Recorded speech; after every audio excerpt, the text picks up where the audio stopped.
Welcome back to Table Talk. I'm Billy. I'm one of the pastors on staff at Greenford Christian Church, and I have two just delightful gentlemen with me in this episode. And you guys, in a couple minutes, are going to learn why these guys are in the seats that they're in, just because they're doing extraordinary things here on staff also. But I'm just going to have you guys introduce yourselves and what you do here on staff at Greenford. So, John, you go first. I'm John Bush, and I'm the pastoral care minister, and I work mainly with hospitals, nursing homes, shut-ins, oversee funerals.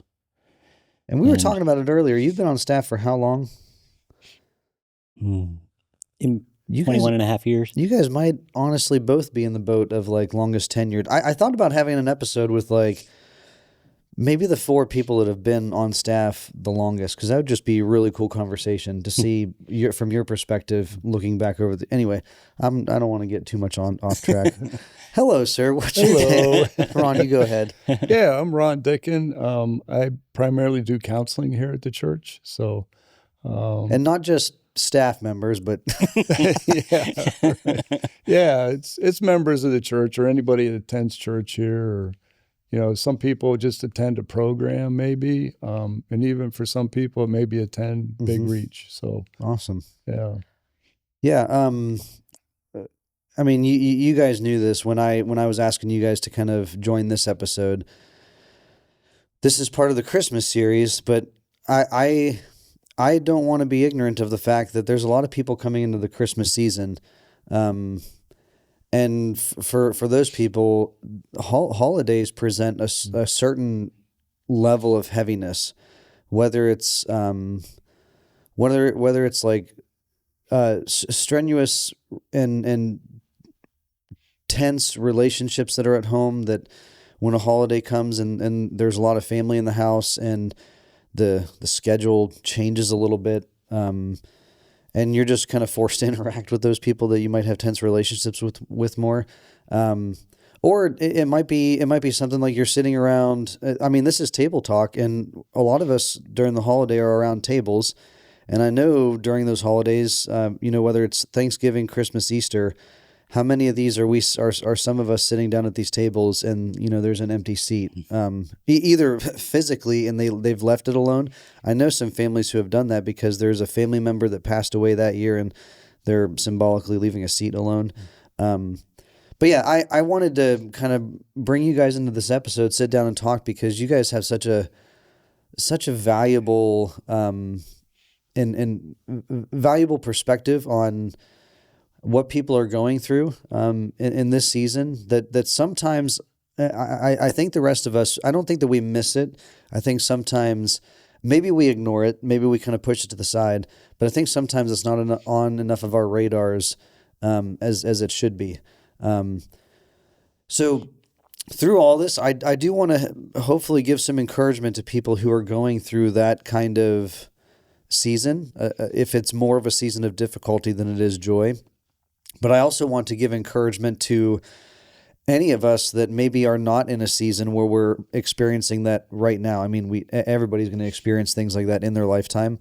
But for those of us who maybe are leaning toward, hey, this year it's going to feel more joyous for XYZ reason, how we can be people that are encouraging to those who are going through a season where, the season's a little bit more difficult or lonely. So before I get to that, start off just on a little bit of a serious note. What are you guys' favorite Christmas movies? Mine is almost my favorite out of default because it's my wife, so we watch it a lot. White Christmas. White Christmas. Okay. Yeah. Okay. What about you, John? Well, that's definitely a family favorite in our house as well, but I love all the old traditional Christmas movies. Like Elf and Die Hard, My girls remind me all the time that every time Rudolph comes on, I tell them that came Rudolph. out the year I was born. So just a couple years ago, just a couple years ago. But I love the Tim Allen Santa Claus movies too. Oh, those are really good. Yeah, those are good. Those are good. Do you guys listen to music a lot? Yeah, I listen. So when's the appropriate time to start turning on the Christmas tunes? Ron, do you have them on now? No, I don't. He's waiting until after Thanksgiving, John. Usually Thanksgiving Day, but I Thanksgiving have Day. a Okay. daughter that likes to start them as early as October. There we go. Not to throw anybody under the bus. Which daughter is it? Rachel. Oh, Rach, if you're out there listening, start listening earlier than October. I was telling the family ministry team yesterday when we were filming that episode. I've listened to some Christmas songs. I mean, I won't get in and intentionally like, oh, I want to listen to Christmas songs. But if something sparks like a Christmas memory, like I might just put on like Trans-Siberian Orchestra or something like that, or I don't know, something. Reliant K is like a punk rock Christian band that came out with a fun Christmas album when I was in high school. And that's really the one that I go to. So if you're listening, go check out Reliant K. But on a more serious note, when we get to Christmas time, from you guys' perspective, because Ron's in the seat where he might actually like the Christmas season, people start going through some things, and no matter how severe that is, you are actually getting more business. But I mean, John, you also are in a boat that's similar, but there's a lot of people who, Christmas is a time where, hey, during this holiday, this is the first like Christmas that somebody's going to spend, without so-and-so. But for you guys, why do you think that December and Christmas, like the end of the year, why does this sometimes present itself as like the time of year that people feel, feel more lonely, feel more angst from what you guys experience? John with the Grief Share group, that's a lot of what they're addressing and dealing with there. So there's a lot there for people.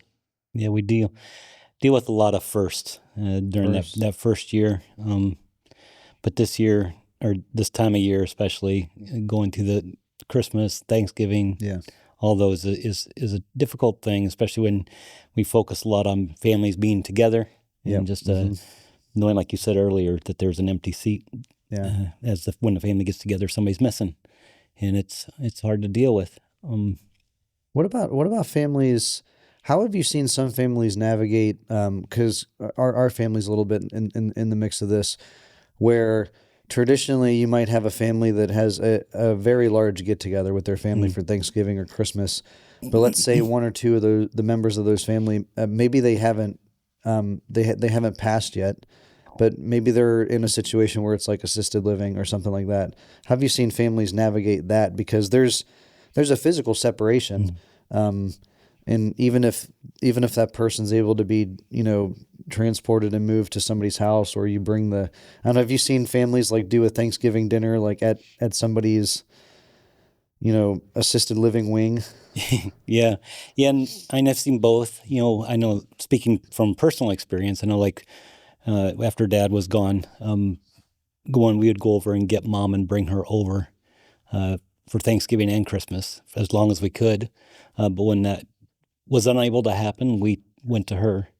And I think a lot of families do that. They have their family time at home, but they always want to take their family there if they can. Yeah. And there have been families that have shared the joy or spread the joy right beyond their family when they go to those places with the other residents that are there. Because there's a lot of residents that don't have family that come. Yeah. And it's sad, but it's reality. Yeah. And I know when we when we take our four to see Diana's grandfather where he's at, and it's nice that he's even really close by. The noise that the kids create in that facility is wild, but the response from not just like the residents but also the staff that's there. I think the first couple times that we've done things like that and taken kids over there, I didn't expect the reception that we got, and the reception is very like they almost feel like it's Christmas morning when kids start running and screaming up and down the halls, and they're laughing. And we'll see how long that lasts. Yeah, I mean, I'm sure if it's like you got a handful of 7, 8, 9, 10-year-olds, then it'll be different. But when it's like 3 and 4-year-olds and they're, they're cute, they're not talking back too much. And uh, I know I made a joke about you start getting more business in December, Ron. But like, what from your perspective, what are maybe people dealing with internally? And it probably could even tag team off of some of the things that John said, but in December, Christmas rolls around and people are feeling loneliness and, I don't know, depression, I'm assuming, kicks up a lot more. Yeah. Yeah. Obviously, there's a lot of different situations. There could be conflict in families, and that can just kind of bring a lot of anxiety or stress to somebody. You can also have, families that have broken up. You could have separation or divorce. And so during that time of the year, there's kind of this pressure of, so what are we going to do? Are we going to do the traditional things? Well, maybe we can't do those traditional things anymore. Maybe you went to somebody's house Christmas Eve, but then that family is not as accessible as it was before through a divorce or something like that.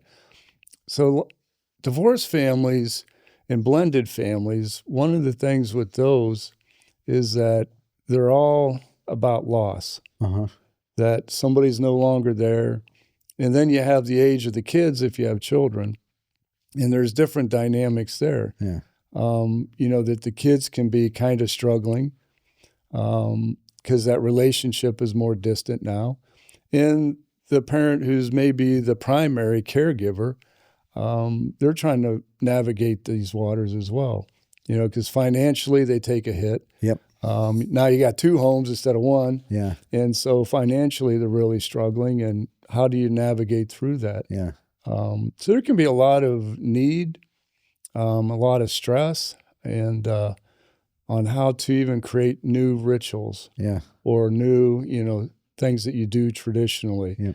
And sometimes helping people try and find that, and that they kind of struggle quietly because they don't know how to address this with other people. Maybe we don't know how to approach them either.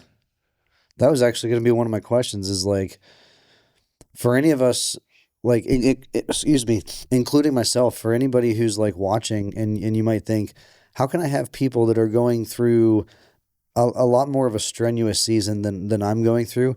How can I have those people on my radar, and how can I just honestly see more of that, and to be able to discern when an opportunity or a moment could arise that I could be somebody who's like an encouragement or somebody who brings peace to somebody else's situation. Like,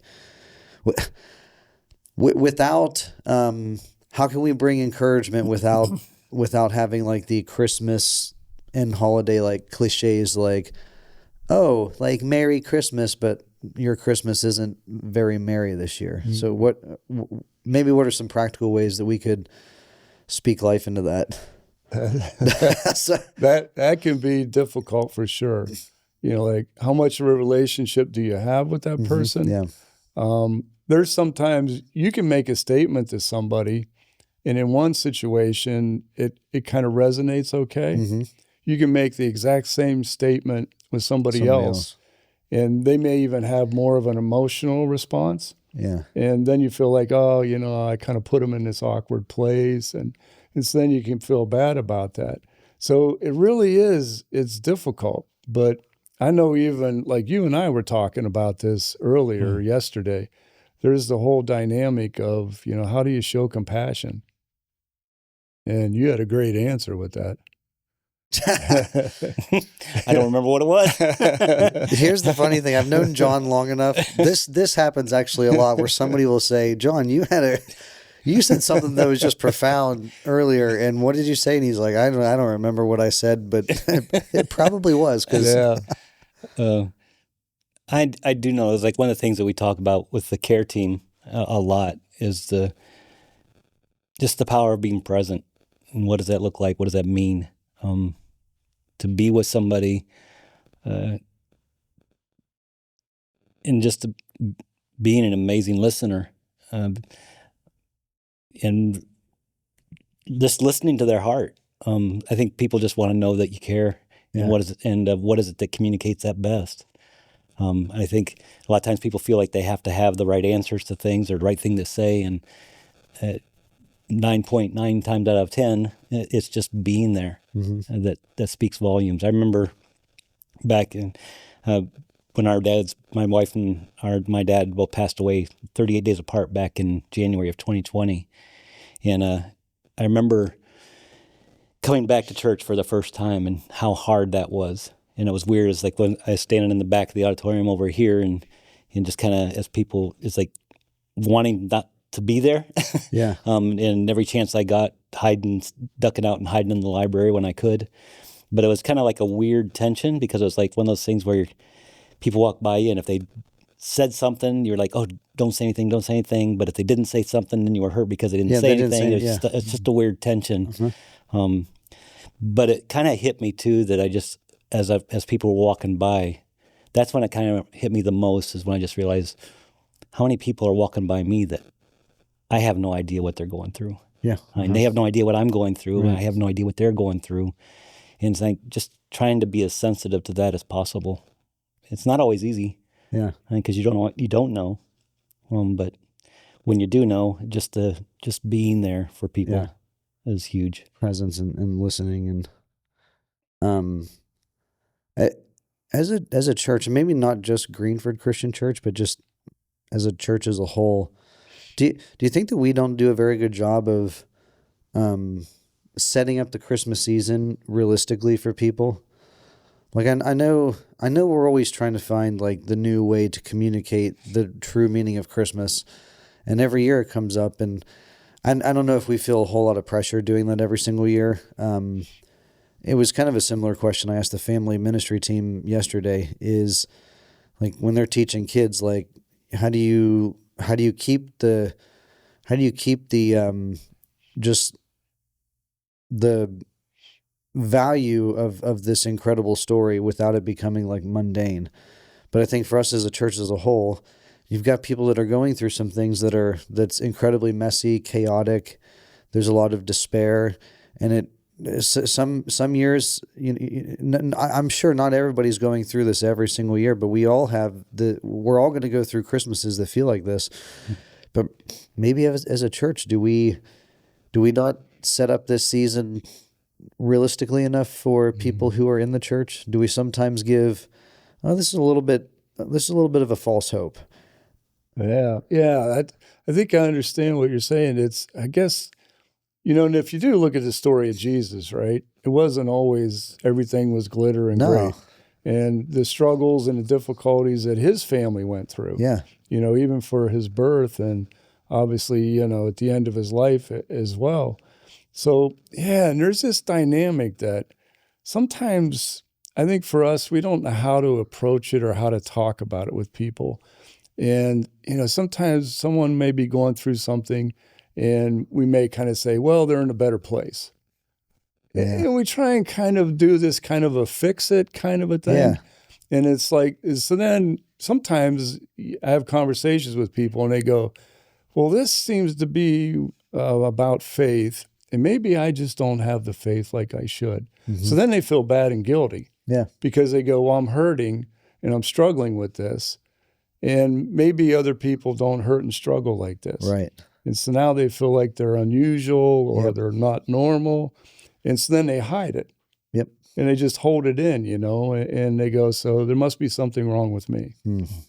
And it's kind of like the religious fix it doesn't really kind of address the pain.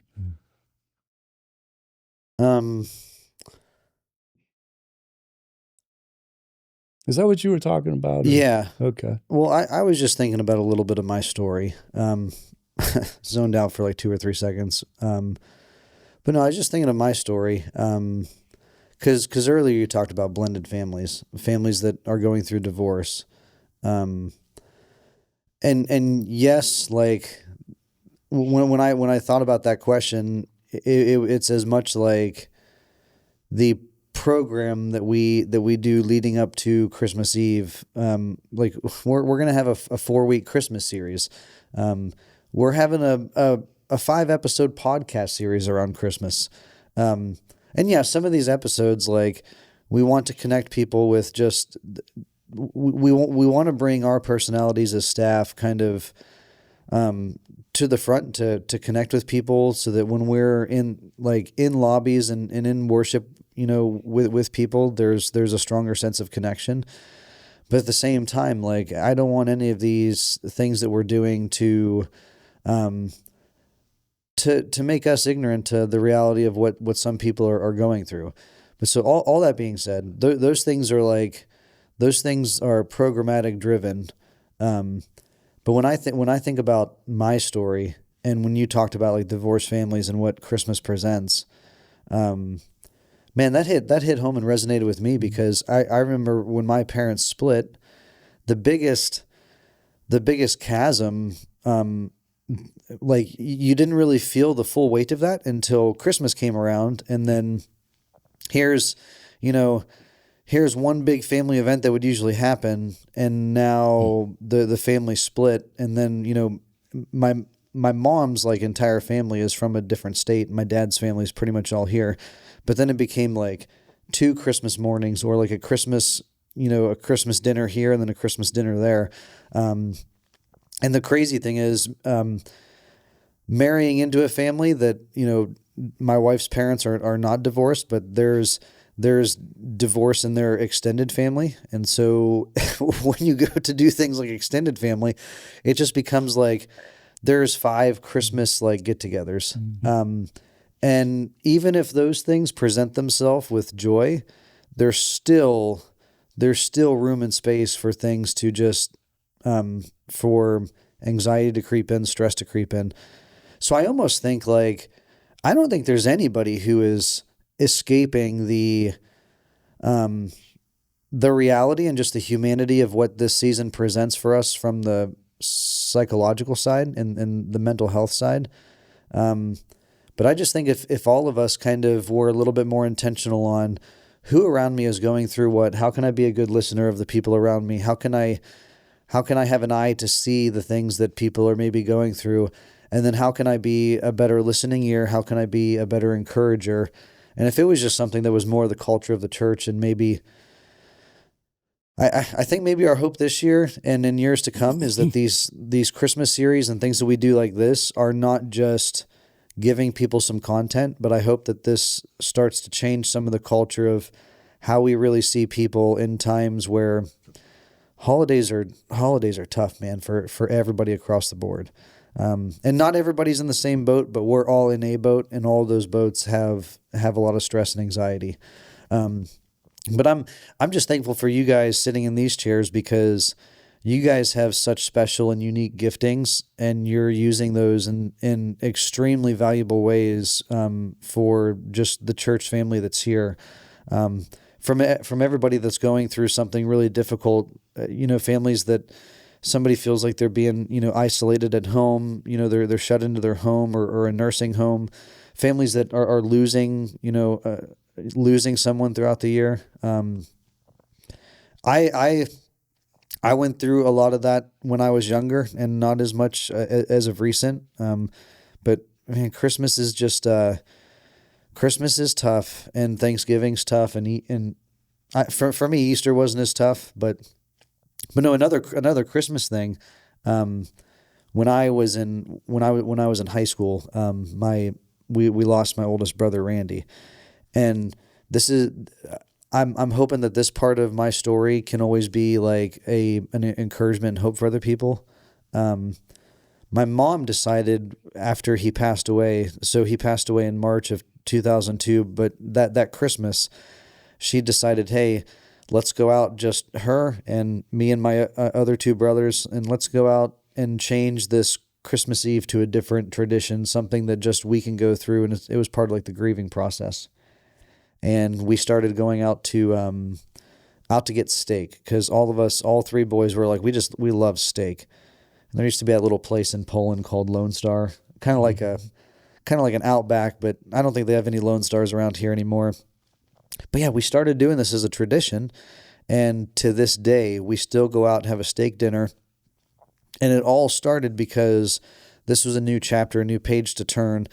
And every single time that we have that, like, yeah, there is an empty seat at the table, but somehow God was still orchestrating and using that moment to do something with me and my other two brothers and my mom, and the start of something new that actually kind of like unified and brought us together in a weird way. So I don't want. Do you ever see?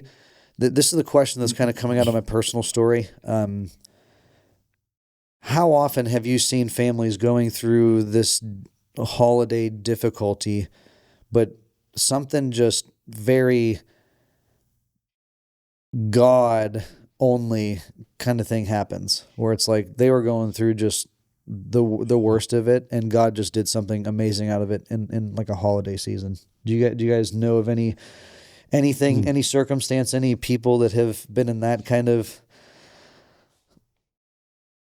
Yeah, I mean, I would say probably several different kinds.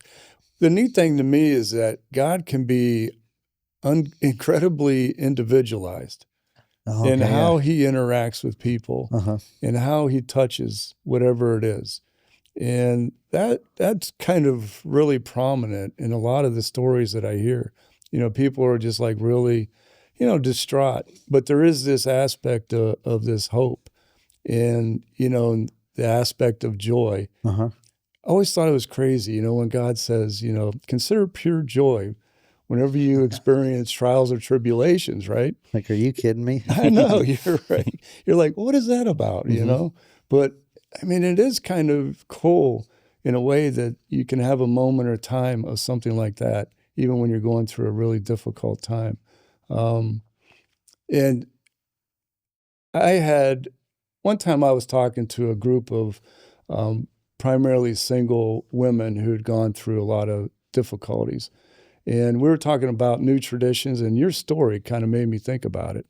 Is this one gal was telling me that she went through a divorce. Her husband left her with the kids. She was, financially struggling. They came to Thanksgiving. And she said, just out of default, she went to the store, grabbed the cheapest meat that she could find. Yeah. And she went home and she cooked it. So she said she thought it was a horrible year. Then they went to the playground and the kids played, and she said, I just sat there, just depressed. The next year comes around and she said to her kids, she goes, what are we going to do this year? Yeah. One of the kids said, why don't you get that special meat again and we'll have that? And she said, wow. Yeah. She goes, that was our new tradition. Yeah. And she said, so we went and got the special meat again. Yeah. And you go, that's just kind of like a cool God thing, that was really important to that child, what happened there. And most of the time, not most of the time, all the time, you can't have those moments of peace and realization of what God's orchestrating without going through something that is just difficult. Really, really difficult. Yeah. You think of anything? I can't think of any particular story. I do know, like with the grief share, this particular session, our winter session, because it hits around Christmas and Thanksgiving. But one of the things that I've seen through that ministry is how important that group being together has been. Yeah. And we always kind of get some feedback after we go through a session as to, the things that were good, things that we could do better, all that kind of stuff. And they always talk about the content of the program being excellent and everything. But one of the things that they say that ministers to them the most is just being with people who get it. Yeah. Yeah. Who are going through, everybody's loss is different. Everybody's grief journey is different. But to be with people that know what it's like to lose somebody they love is just huge for them. And it just seems like people always come in apprehensive, not knowing what to expect or what's going to be like being with people they don't know. And before that first night is over, they're just, they're there with each other. And so I've seen God working in that particular program, but through the relationships that developed from day one in that ministry. So it sounds like God can actually accomplish something in us through a culture of like suffering with each other Mm-hmm. way more than a culture of like, and it's not that we shouldn't try to like encourage people and do things practically that would be posed as like a fix around the holiday. Like, what's this phrase you can use to try to encourage people? Mm-hmm. So maybe it's not as much that as it is being self-aware of our own suffering and our own story, and allowing that to kind of Mm-hmm. like be the bridge that connects us to people like in what they're going through. Because then when you start suffering together through something, it just always seems like that's like an automatic like bond maker, if that's a word. Yeah. It's a great point, because one of the things us humans have in relation to each other is our suffering and the trials and hardships and struggles that we go through. That's the commonality for humanity in a lot of ways. So yeah, if I can kind of be with my own, can I be with others? Yeah. For sure. Yeah. That's a great point. So, but so you're going to say something? No, go ahead. No, you go ahead. I just was thinking about that. You had kind of addressed that lonely, not just a few questions ago, but it just kind of feels like that's one of those things that hits hard no matter what you're going through. And I think in terms of what we can do, as a church, as individuals, as the parts of the body, is when we're with people. One of our shut-ins just recently passed away. Of course, we had a bunch, but there was one in particular that she passed away, and she was 96. But no matter who would come in, she had two questions: "Where have you been?" and I have no idea why I'm still here. And at her funeral, just kind of was talking with her family and just kind of said, those two questions she always asked, because they got the same questions all the time too. And I just said, that question is, why am I still here? I said, one of two things. I said, either she's gotten her answer, or that question isn't an issue anymore. Yeah. It's like, it's forgotten. I said, but the whole lonely part is, her granddaughter talked for about, she did an excellent job. Granddaughter got up and spoke, and she addressed that lonely thing, how she says, how she'd always say she was lonely because we never could figure that out, because she was always doing things. She had people in her house. She was on the phone all the time, and people coming down to see her, coming down to visit her. And her granddaughter said that I got to realize that when she said that she was lonely, what she was saying is that she was lonely for you. And it was just like, wow. Yeah. It just kind of realizing, the importance of being present and being there with people, and how much that means to them just being there. Yeah. Kind of last question, because a lot of what we've been talking about are, there's some people that around the holiday, when they walk in the doors for any of the services leading up to Christmas, especially like Christmas Eve, sometimes you can read it on people's faces. Sometimes you can hear it in the way that people answer you. What about somebody walking in the doors and everything that they're projecting is, I'm fine, I have it all together, but they don't? What are ways that us individually, but I mean also as a church, we can help? It's not even not even a fix-it thing. It's how do we help people get to that same point of self-awareness and realization that it's okay to come in here and not be fine, especially at the holiday, when everything that you've been feeling maybe in the past year or years or weeks or months, everything's magnified during the holiday. And so somebody walks in here and we all try to wear our Christmas best. There's our Sunday best, then there's your Christmas best. And everybody, I think we do the same thing with our posture and our body language. What could we do to help people, I guess, not get rid of that posture and maybe be a little bit more honest with what they're actually going through? Yeah, I don't know if there's a easy answer for that, but that's just something I thought about. Yeah, there might be several. When you were talking, I thought about a lot of times, people may kind of present something, is meet them where they're at. Yep. Whatever that is. You know, if there's a lot going on and it seems like that they're kind of maintaining maybe more of a superficial, I'm going to meet you there. Yeah. Whatever that is. But it gets back to what John was saying, is just being with people. Yeah. However they want you to be with them. Yeah. And so a lot of times it's just trying to find that, whether it's, you know, a greeting or just letting somebody know you've been thinking about them. Yeah. I've done that before and said, hey, I've been thinking about you. And the person turns around because they're just bursting into tears. Yeah.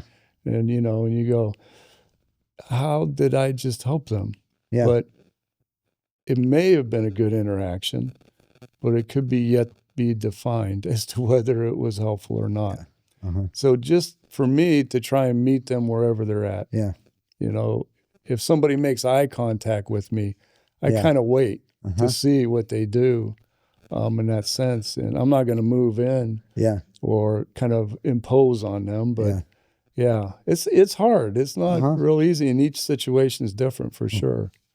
Because I even like that answer, because meeting them where they're at, even if like meeting them within the superficial, like I'm fine, I think it kind of just piggybacks off of just really the whole way that John operates whenever he's with people. And it's something that, I mean, I know you guys are on a similar wavelength as far as being good listeners and all that. And that's something that I'm striving to always be. I think that we should all be striving to do that. But that listening aspect and being present, maybe that's the gateway to going from superficial to getting a little bit more. And it's not about people just sharing with you every single detail, but it's about, hey, how can I help you just be maybe even a little bit more honest? It's not about them being more honest with us. It's about them being more honest with themselves and allowing somebody to kind of come into that with them. And maybe that's also where like maybe when we present maybe I'm not fine and I'm not going to be superficial about that after listening to them. Maybe that is something that will draw a little bit of that. I'll give you some vulnerability and you give me some vulnerability. Maybe it's something. Yeah, I think sometimes that can be helpful, you know, kind of a connection that way. The listening part, that's huge. You know, not trying to expand on, not trying to elaborate on their story. Yeah. Just be present with their story. And if they say that, you know, I'm really struggling today, oh, you're struggling. That little simple thing right there. Acknowledging it. Yeah, validating it. I used your words. Yep. I just connected with you. Yep. And I'm letting you know that you are seen and heard. Yep. Right there. And that's all you really need to do, is just be with them. And the words that they choose are important to them. Yeah. And so I'm validating wherever they're at, whatever they're saying. I'm going to be with you. Mm-hmm. And that also, I think, communicates safety. Because if I try to steer you somewhere, right, now I'm trying to kind of control the situation. And, you know, that doesn't feel comfortable, you know, to anybody. So, but yeah, staying right with them with what they're saying and to not, you know, veer off of that. I think that's incredibly compassionate in a lot of ways. Yeah, I know, like when I think one of the hardest things, and I keep going back when the loss of somebody, but I guess you apply that to, you know, we had talked a while back about how grief is, you know, any type of loss, but just the losing somebody close to you. I think one of the hardest things to me, it feels like, is going through that for the first time. Really, to be honest, when that in 2020 is the first time both Peggy and I went through something like that for of losing somebody close. But I remember how difficult it was, how challenging it was to know that your world kind of comes to a sudden halt and everything else around you just keeps going. Even people that you feel like are close friends or anything, it's like they're there for the week of, or the funeral, and maybe even a little bit after, but week down the road, it's like nothing ever happened. Yeah. And how challenging that can be, but realizing as we're around people that are going through tough things, just realize even though things may be going fine for us, it's their world is still struggling. Let's get out of our spinning world a little bit and be able to see people that are kind of at a halt more often. Yeah, that's really good. I don't think we said it here, but John and I talk about this all the time, which is whenever you have a loss, whatever that is, through somebody dying or even through a divorce or blended family dynamic, it's a 2-year process. Grieving is a 2-year process. Our culture doesn't handle this very well. No. You know, like if you have a significant loss, we'll give you maybe 2 or 3 days off. Yeah. And then you're expected to be back at it again, you know?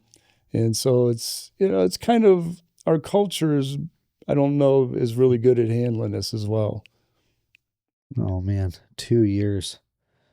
That's profound. Yeah. You think about the first year is all the firsts. Yeah. So you got the first holidays, first birthdays, whatever. First ball game that you're playing in, you know, with the loss of whatever that is. Because I'm just sitting here trying to go back, and this is the weird way that I operate. And my mind goes. I go back to like all the last 5 people that are significant in my life who have passed, in years past, and just thinking about the timeline of how I've processed that. And in all honesty, my process of losing my brother, I don't think that the grieving process really hit like not like a stopping point, but like a peaceful point, a truly peaceful point, until I had my first Christmas. Well, actually, it was my first Thanksgiving away from home in college, because it was like it was almost like the compounding, not being around for family for Thanksgiving. I went to another friend's house for Thanksgiving, but then also like still having the ounce of, you know, you're missing people. So being aware and being just okay with the process of, well, it's really just having more compassion on people, giving people a greater timeline for how they're navigating and working through some of these things. Yeah, it is a process. I had someone one time said, "Well, I think about this person, you know, the loss of them, pretty much every day." Yeah, and they said the first 5 years, I was pretty much just kind of walking through time. Yeah, you know, and it was pretty significant loss. And they said it was about 5 years for me, you know, kind of coming through that. But yeah, they say, you know, the professionals say 2 years, you know, is kind of like a good guideline, so to speak. But it may be a forever deal that you never forget. And you're always I remember grieving. in Bible college, you know, I can't remember what class it was, but I remember they kind of addressed it being a 5-year process. But yeah, and we've had people that have become part of Grief Share that's been 5 years because they never really dealt with it. Yeah. And so it's still very right there at the surface. So you can even have people going through that cycle where it's like, hey, I've been through Grief Share once and then twice and then the third time. And, yeah. Well, guys, this is, I've been especially excited about this moment, this episode. I think that sometimes we've tried to communicate these kind of things as a church and not really sure how to do that on a significant level. But I just thank you guys for giving up a lot of your time, a lot of your energy, but also just being a resource, not just to this moment, but I mean to anybody who's tuning in, listening to this. But thank you guys so much for being here. Thank you guys so much for doing what you do. And I think I speak for everybody here at the church, everybody listening, watching. Man, what you guys do is special, and we really appreciate it. And I think when we start practicing some of these things that we've talked about today, I think it could really change how we minister to people, as a church, but also us individually, as members of the church. So thank you all for, listening to and watching Table Talk. In the comments, I don't really know what to prompt you guys to leave in the comments. But if you guys, maybe in the comments, if if there's a resource or something that you guys need, just say resource in the comments, and we can reach out. And if you guys either need help or pastor to talk to, or you want to bring 20 friends and schedule an appointment with Ron, contact Billy. Yeah, contact Billy. No, but thank you guys all for listening. Have a merry next couple weeks before Christmas, and we'll see you next time on Table Talk.